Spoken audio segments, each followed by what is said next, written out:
안녕하세요. 1인 미디어 콘텐츠 제작하기 첫 번째 시간, 어디까지 알고 있니? 미디어와 저작권 학습을 시작하겠습니다.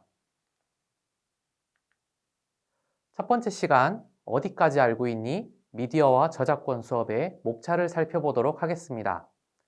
멀티미디어에 대한 의미를 알아보고 샷을 이용하여 사진 및 영상 촬영 방법에 대해 알아보겠습니다. 또한 저작권에 대한 내용을 간단히 살펴본 후 유튜브 음원을 다운받는 방법에 대해 알아보고자 합니다. 학습 목표를 살펴보도록 하겠습니다. 미디어 컨텐츠에 대해 이해할 수 있으며 영상 촬영 기법에 의해 사진 및 영상을 촬영할 수 있습니다. 문제 상황입니다. A씨는 최근 유튜브를 통해 콘텐츠 방송을 하게 되면 하나의 직업으로 인정받아 활동할 수 있다는 것을 알게 되었습니다. 정보기술의 발달과 직업의 변화로 A씨는 미디어를 통해 유튜버가 되기로 마음을 먹고 영상을 촬영하여 유튜브에 업로드하고자 합니다. 영상 촬영 기법에 의해 영상을 촬영하여 저장하고 저작권 이용이 자유로운 유튜브 음원을 다운받아 이용하고자 합니다. 미디어는 인간 상호 간의 정보, 지식, 감정, 의사 등을 전달하는 수단을 말합니다. 미디어의 역할은 미디어를 통해 정보와 지식을 생산하고 저장, 공유하는 데 있습니다. 예전에는 글을 통해 지식을 책으로 만들고 동화를 통해 위험을 알리기도 하였는데 현재에는 컴퓨터나 스마트 기기를 이용하여 지식을 생산하고 공유하며 때때로 SNS를 통해 위험을 알리기도 합니다. 미디어는 컴퓨터와 스마트 기기를 만나면서 변화하기 시작하였습니다.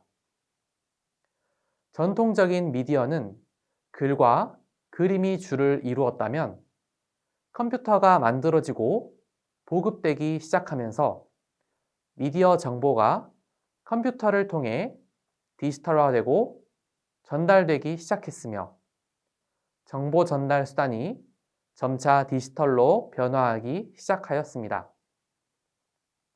멀티미디어는 멀티의 다중이라는 의미와 미디어라는 매체가 결합된 용어로 여러 가지 형식의 멀티미디어 데이터와 ICT 환경을 이용하여 상호작용하면서 정보를 제공하는 미디어를 말합니다.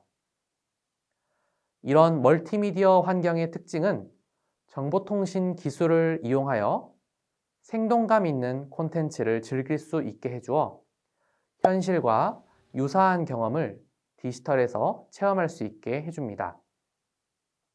정보를 선형적인 형태가 아닌 비선형적인 형태로 탐색이 가능하게 해주기도 합니다. 양자 간 상호작용과 대용량 멀티미디어 데이터 처리, 또 검색이 가능하게 해주며 콘텐츠 유통 방식의 변화를 가져와 온라인상에서 앱을 바로 결제하여 사용이 가능하게 해줍니다. 멀티미디어의 발전 배경을 살펴보도록 하겠습니다. 멀티미디어의 발전은 컴퓨터의 성능 향상과 ICT 기술의 발전과 더불어 같이 하고 있습니다. 기업 장치 용량이 증가하고 다양한 디지털 기술이 발전하는 것도 멀티미디어 발전의 원인이 됩니다. 전통 미디어는 인간의 말소리와 봉화를 비롯해 신문, 책, 잡지, 음악, 영화, 전화, TV, 라디오, 비디오 등을 말합니다. 신문은 글과 그림, 사진을 통해 정보를 전달하고 전화, TV는 소리와 영상을 통해 정보를 전달합니다. 전통적인 미디어를 보게 되면 정보를 일방적으로 전달하는데 목적이 있다는 것을 알 수 있습니다. 컴퓨터와 스마트 기기의 보급으로 인해 뉴미디어가 등장하게 되었습니다. 뉴미디어는 전통 미디어하고는 다르게 새로운 전송 방식과 콘텐츠를 통해 제품이나 서비스를 제공하는 것을 말하며 컴퓨터와 스마트 기기의 발전으로 인해 인터넷 포털, 브라우저, SNS 등 새로운 미디어들이 등장하게 되었습니다. 새로운 플랫폼을 기반으로 정보를 공유하고 생산된 정보를 이용하여 생산자와 소비자 간의 상호작용이 가능하게 되었고, 이는 사회의 모든 분야에 적용되어 사회 변화를 일으키고 있습니다. 우리는 지금 매우 빠른 속도로 변화하는 시대에 살고 있습니다. 우리 인간은 지금까지 4차례의 산업혁명을 겪어왔습니다. 18세기 중반에 1차 산업혁명이 발생됐고 130년이 지나서 2차 산업혁명이 일어났습니다. 다시 80년이 지나 3차 산업혁명이 일어났으며 1960년대에 컴퓨터와 인터넷이 나오고 60년이 지난 지금 4차 산업혁명의 과도기적인 시기에 살아가고 있습니다. 1차 산업혁명은 증기기관의 발명으로 열 에너지를 이용하여 생산 과정을 기계화한 것이 가장 큰 특징이며 이를 통해 기계화되고 대량 생산이 이루어졌습니다. 2차 산업혁명은 전기에너지와 내연기관의 발명으로 이루어졌으며 1차 산업혁명 때보다 효율적인 대량 생산이 가능해졌으며 조립 라인이 만들어졌습니다. 3차 산업혁명은 반도체, 컴퓨터, 인터넷 기반의 지식 정보 혁명이며 스마트 통신을 통해 모든 것이 컴퓨터를 기반으로 실현되었으며 빅데이터라는 중요한 개념이 나타나게 되었습니다. 4차 산업혁명은 가상 물리 시스템과 인공지능, 5G, IoT 등의 기술을 통해 새로운 변화가 일어날 것입니다. 4차 산업혁명은 현재까지 축적된 기술을 통해 새로운 기술로 이어질 것입니다. 이제 멀티미디어 시스템의 구성 요소에 대해 알아보겠습니다. 우리는 생활 속에서 숫자, 문자, 그림, 소리, 동영상 등 다양한 형태의 멀티미디어 요소를 접하고 있습니다. 우리는 꿀벌이라는 정보를 전달하고자 할 때 꿀벌이라는 글자를 쓰기도 하며 그림을 그려 꿀벌을 표현하기도 합니다. 이처럼 정보 전달 요소로 멀티미디어가 사용되며 멀티미디어 시스템은 텍스트, 이미지, 소리, 동영상, 애니메이션으로 구성됩니다. 먼저 텍스트는 사람이 이해할 수 있는 인공적으로 만든 2차원 형태의 미디어를 말합니다. 종이, 모니터, 스마트 디바이스 장치 등에 출력되거나 표현되는 정보를 말합니다. 서로 다른 언어를 사용하는 사람과 의사소통을 하려면 내가 사용하는 언어를 상대방이 이해할 수 있는 언어로 바꾸어 전달해야 합니다. 사람이 사용하는 문자 정보를 컴퓨터에서 사용하려면 입력되는 문자를 컴퓨터가 이해할 수 있는 이진수 형태로 바꾸어 주어야 합니다. 컴퓨터는 각 문자를 이진수로 풀이한 약속된 코드를 통해 기억하는데 이렇게 정해놓은 코드를 문자 코드라고 합니다. 예전에는 사진을 찍으려면 카메라를 들고 다녀야 했으나 이제는 휴대폰만 있으면 쉽게 사진을 찍을 수 있습니다. 휴대폰을 이용하여 사진을 찍으면 사진은 보통 비트맵 방식으로 저장이 됩니다. 비트맵은 그림을 구성하는 최소 단위인 픽셀로 그림을 표현하는 방식입니다. 여기서 알 수 있는 것은 픽셀은 그림에서 가장 작은 단위라는 것입니다. 왼쪽 사진이 비트맵으로 저장된 파일 형식입니다. 그림을 확대해 보면 사각형 모양의 픽셀이 나오는데 이 사각형을 픽셀이라고 부릅니다. 또 중요한 단어로 해상도라는 것이 있습니다. 그림이나 사진의 정밀도를 나타내는 단위로 그림 전체의 픽셀 수로 해상도를 표현하며 단위 면적당 픽셀 수가 많으면 해상도가 높아지면서 선명해지지만 파일의 용량이 커집니다. 벡터 방식은 점과 점을 연결해 수학적인 그림을 그려 표현하는 방식입니다. 이미지를 표현하는데 시간이 걸리고 명암을 표현하는데 선명하게 표현하는 것이 어려워 로고 디자인이나 간판, 현수막, 포스터와 같은 선명한 출력물에 사용됩니다. 애니메이션이란 만화, 그림 등의 정적인 매체에 역동성과 사운드 등을 추가하여 생명을 불어넣은 촬영 기법을 말합니다. 정지 이미지를 연속적으로 보여주어 사람에게 연속된 동작처럼 보이게 하며 보통 초당 15장에서 20장 이상의 그림이면 자연스러운 움직임을 표현할 수 있습니다. 사운드 정보는 귀로 들을 수 있는 모든 정보를 의미합니다. 물체의 진동 때문에 발생하는 물리적인 현상으로 주파수, 진폭, 음색이 소리의 기본 요소입니다. 시각에 소리 미디어를 더하면 정보 전달 효과가 커지고 흥미를 유발할 수 있습니다. 아날로그 소리를 디지털로 변환할 때에는 표본화, 양자화, 부호화의 과정을 거칩니다.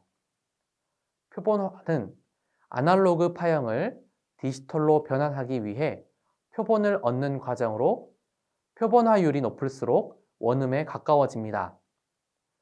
1초 동안에 취하는 표본수를 표본화율이라고 하며 단위는 헤르츠를 사용합니다. 양자화는 표본화된 값을 표현하기 위해 사용되는 비트 수를 결정합니다. 예를 들면 8비트 양자화는 256단계로 양자화할 수 있습니다. 동영상은 변화하는 그림들이 화면에 연속적으로 이어져 표현된 것으로 보통 소리 정보도 같이 포함하여 저장됩니다. 움직이는 것처럼 보이는 것은 사람의 눈에 여러 장의 사진이나 그림을 연속적으로 보여주면 실제로 움직이는 것처럼 잔상 효과에 따른 것입니다. 동영상 자료가 움직이는 영상으로 보이기 위해서는 일반적으로 1초 동안 약 30개의 연속적인 그림 자료 화면이 필요합니다. 콘텐츠는 매체가 전달하는 정보를 말합니다. 원래는 서적, 논문 등의 내용이나 목차를 의미했지만 현재는 디지털화된 정보를 통칭합니다. 플랫폼은 무언가를 타고 내리는 평평한 공간을 의미합니다. 이처럼 물리적인 개념이 오늘날에는 다양한 분야에 적용되어 보편적인 개념으로 널리 사용되고 있습니다. 인터넷에서는 콘텐츠를 유통하는 다양한 웹사이트가 플랫폼이 됩니다. 인터넷이 현실 세계에 깊숙이 스며들며 사회, 문화 등 각 분야에 대단한 영향력을 행사하고 있습니다. 인터넷은 현실 세계의 평범하고 소외된 것들에게 가치를 부여하여 대중의 공감을 형성하는 중요한 역할을 합니다. 예를 들어 소비자가 모바일 앱에 매기는 별점, 후기, 댓글, 좋아요 등의 데이터에 의해 가치가 결정되는 상황을 쉽게 접할 수 있습니다. 소비자가 무심코 누른 별점, 별풍선 등의 누적치는 일반 개인의 삶은 물론이고 특정 대상 또는 특정 브랜드를 바꾸는 새로운 변수로 등장하고 있습니다. 피스털은 온 오프라인 환경에서 소비자 경험의 차이를 감소시키기 위한 블렌딩 마케팅 용어입니다. 스토리텔링이란 이야기와 말하기의 합성어로 말하고자 하는 바를 단어, 이미지, 소리를 통해 사건, 이야기로 전달하는 것을 의미합니다. 이제 영상 제작 과정을 살펴보겠습니다. 영상 제작 과정은 사전 단계, 촬영 단계, 후반 작업 단계로 진행됩니다. 사전 단계는 영상의 목적에 맞게 아이디어를 구상하고 발전시키는 기획 단계입니다.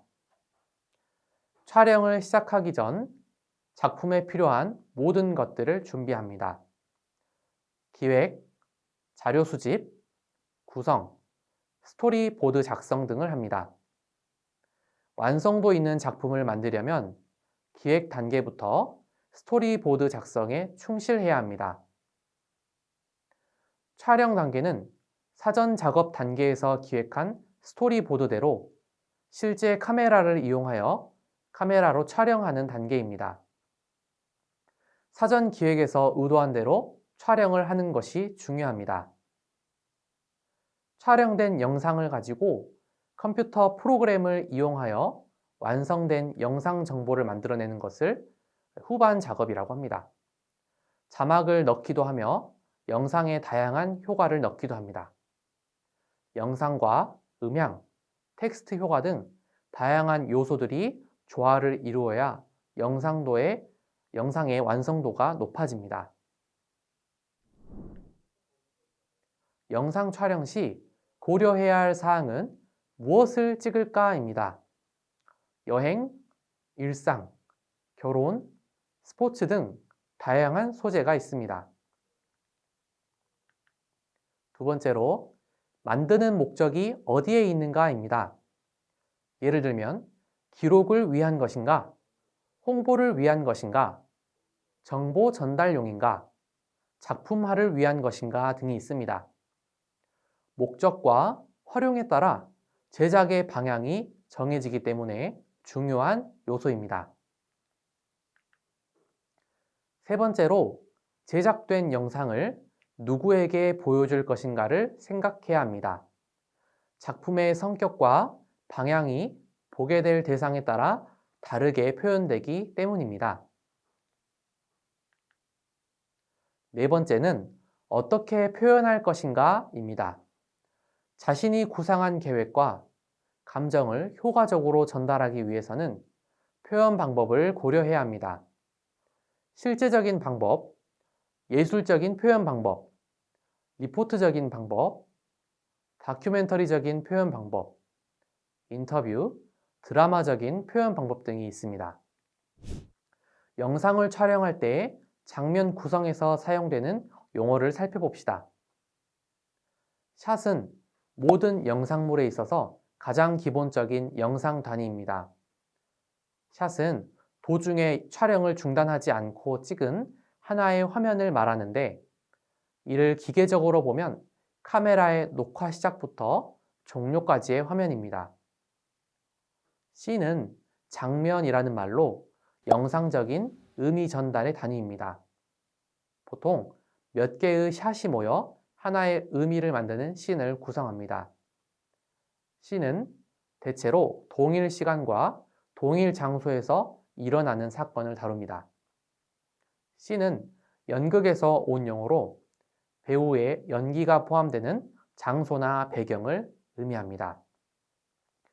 시퀀스는 원래 영화의 구성 요소를 가리키는 용어인데 TV 드라마에도 사용되고 있습니다. 장소, 액션, 시간의 연속성을 통해 하나의 에피소드를 이루는 이야기가 시작되고 끝나는 독립적인 구성 단위입니다. 영화 감독들이 많이 외치는 컷이라는 단어도 있습니다. 컷도 샷과 마찬가지로 영상의 가장 작은 단위이며 샷과 거의 같은 의미로 쓰이는 경우가 많습니다. 엄밀한 의미에서는 샷과 컷이 구분되는데 샷은 촬영 중심의 용어이고 컷은 편집 중심의 용어입니다. 사진이나 영상을 찍을 때 중요한 것은 황금 구도를 이해하는 것입니다. 황금 구도란 어떤 대상을 가로, 세로, 3분의 1 지점에 두고 촬영하는 것입니다. 이렇게 했을 때 좋은 사진이나 영상이 나올 수 있습니다. 사진을 보게 되면 인물이 3분의 1 지점에 있어 안정된 느낌을 주는 것을 알 수 있습니다. 장면 크기에 따른 화면 구성을 알아보겠습니다. 먼저 익스트림 클로즈업이라는 것이 있습니다. 두 눈만을 잡거나 또는 입만을 잡을 때 무섭거나 슬픈 표정을 강조할 때 사용합니다. 또한 인물의 작은 디테일이나 조그만 피사체에 관객의 관심이 집중될 수 있도록 해줍니다. 다음은 클로즈업입니다. 목을 포함하여 얼굴 전체를 촬영한 샷으로 바스트 샷과 더불어 가장 많이 사용합니다. 클로즈업의 특징은 관객이 넓은 샷에서는 볼 수 없었던 인물의 행동과 감정의 뉘앙스, 특히 얼굴에 드러나는 표정을 볼 수 있습니다. 바스트 샷은 인물의 가슴 부분의 위를 잡은 샷으로 완벽한 삼각형 구도로 인물을 잡을 때 자극성이 없고 편안하게 인물을 알아볼 수 있는 샷이며 드라마, 인터뷰, 토크쇼, 뉴스 등에서 가장 많이 사용되는 샷입니다. 배경도 보여줄 수 있고 인물의 감정도 표현할 수 있습니다. 웨이스트 샷이란 인물의 허리 상반신을 촬영한 샷으로 바스트 샷 다음으로 많이 사용하며 두 사람을 촬영할 때 가장 많이 사용됩니다. 인물의 행동이나 위치, 배경 등에 포커스되어 사용됩니다. 니샷은 인물의 무릎부터 머리까지 촬영한 샷으로 불안정한 감을 주지만 쇼에서 무용단의 움직임을 보여주는 숏으로 사용됩니다. 풀샷은 사람의 머리부터 발끝까지 나오게 하는 샷으로 인물의 행동과 위치 등을 파악하기 위한 정보를 제공해 줍니다. 스튜디오에서 세트의 전경이나 출연자 또는 연기자 전원이 들어있는 상태가 됩니다. 롱샷은 보통 샷보다 더 넓은 범위를 잡은 샷으로 자연 풍경이나 행사장 등 넓은 전경을 촬영할 때 사용됩니다. 익스트림 롱샷은 여백을 적당히 주어 잡는 샷을 롱샷이라고 했다면 익스트림 롱샷은 아주 멀리 주위에 서 있는 등나무 등을 포함해 잡는 샷을 말합니다. 카메라의 위치에 따른 화면 구성을 살펴보겠습니다. 먼저 아이 레벨입니다. 아이 레벨이란 글자 그대로 카메라가 눈높이에서 찍는 장면입니다. 마주보며 대화하는 기분이라 심리적으로 안정감을 줍니다. 뉴스의 앵커 장면이나 웹캠으로 찍는 장면이 대개 아이레벨 샷을 사용합니다. 하이앵글은 카메라를 모델보다 높은 곳에 놓고 찍는 장면입니다. 키 큰 어른이 아이를 내려다보는 것처럼 어떤 힘에 눌려서 보이는 느낌을 줍니다. 셀피를 찍을 때 좋은 각도를 찾으려고 폰을 머리 위로 올려 아래로 찍는데 이것이 바로 하이앵글 샷입니다. 자동차 주행 장면을 높은 곳에 올라가서 찍거나 크레인이나 드론 등을 이용해서 찍기도 합니다. 하늘에서 새가 내려다본 시각으로 찍는다고 해서 버즈 아이 뷰 또는 버드 뷰라고도 부릅니다. 카메라 위치를 모델 눈높이보다 낮추어 놓고 위로 찍는 것을 로우 앵글이라고 합니다. 우러러보는 느낌이 나므로 극적 효과가 생기게 되며 모델이 보는 사람보다 위에 있으므로 모델이 심리적으로 강력하게 보이는 느낌을 만들어줍니다.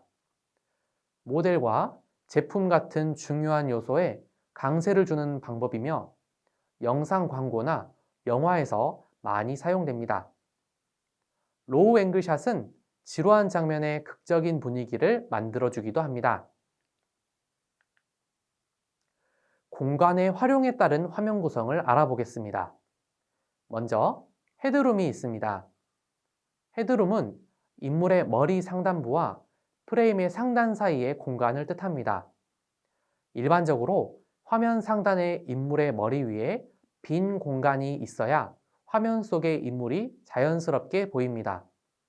만일 이러한 공간이 없다면 화면 속의 인물이 마치 천장에 붙어 있는 것처럼 보이게 될 것입니다. 이와 반대로 인물의 머리 위에 지나치게 많은 공간이 있으면 화면이 불균형하게 보입니다. 루킹룸은 아이룸이라고도 부르며 피사체인 인물의 시선 방향 앞쪽으로 얼마간의 공간을 비워주어야 한다는 것입니다. 이것은 화면의 방향성을 생기게 하며 인물을 중앙에 두지 않고 약간 한쪽으로 치우치게 함으로써 그 방향에 공간을 비워 기대감을 주기 위함입니다. 루킹룸의 경우 일반적으로 좌우만을 생각하기 쉬우나 상하의 방향도 마찬가지입니다. 리드룸은 움직이고 있는 피사체를 촬영할 때 인물이 이동하고자 하는 진행 방향 앞쪽으로 일정한 공간을 두는 것을 의미합니다. 진행 방향보다 앞쪽에 많은 여백을 두면 안정된 느낌을 주지만 앞쪽보다 뒤쪽 여백이 더 많으면 불안하고 답답한 느낌을 줄 수 있습니다. 30도 법칙이라는 것이 있습니다. 동일한 피사체를 여러 숏으로 나누어 촬영할 때에는 이전 숏에서의 카메라 위치에서 최소 30도 이상은 이동해야 다음 숏을 촬영할 때 자연스럽게 연결됩니다. 180도 법칙은 카메라 앞에 위치한 두 인물이 대화하는 장면을 촬영할 때 이들 사이에 가상의 선인 180도 선이 있다고 생각하고 그 선의 한쪽 방향에서만 촬영해야 한다는 규칙입니다. 인물의 위치나 방향성에 혼란을 주지 않기 위함입니다. 오른쪽 그림과 같이 카메라의 방향이 달라지게 되면 대화하고 있는 두 인물이 같은 위치에 있다는 느낌을 줍니다. 영상이나 사진을 재생하거나 사용되는 음악을 사용할 때에는 저작권을 신경 써야 합니다. 공연, 방송, 전송, 웹캐스팅, 복제 및 배포, 대여의 용도로 사용되는 음악 중 음악저작권 협회에서 관리하는 저작물은 일정한 사용료를 내야 하며 복제, 배포, 공연 등에 사용하는 음악은 곡당 사용료도 내야 합니다. 우리가 생각하는 것보다 많은 곳에서 음악이 사용되고 그에 따라 저작권료를 지불하고 있습니다. 유튜브 오디오 보관함의 음향 및 음향 효과는 저작권 문제없이 사용할 수 있습니다. 다만 일부 음악은 동영상에 사용하는 대신 아티스트를 저작자로 표시해야 합니다. 라이선스 유형 옆에 저작자를 표시해야 함 아이콘이 표시된 음악은 동영상 설명에 아티스트를 출처로 밝혀야 합니다. 사진이나 영상 파일도 저작권에 관계없이 사용할 수 있는 사이트가 있습니다. 언스플래시에서는 이미지를 무료로 사용할 수 있으며 픽사베이에서는 이미지와 비디오 자료를 사용할 수 있습니다. BDG에서도 영상 자료를 다운받을 수 있습니다. 대부분 비상업적으로 사용하는 것에는 문제가 없습니다.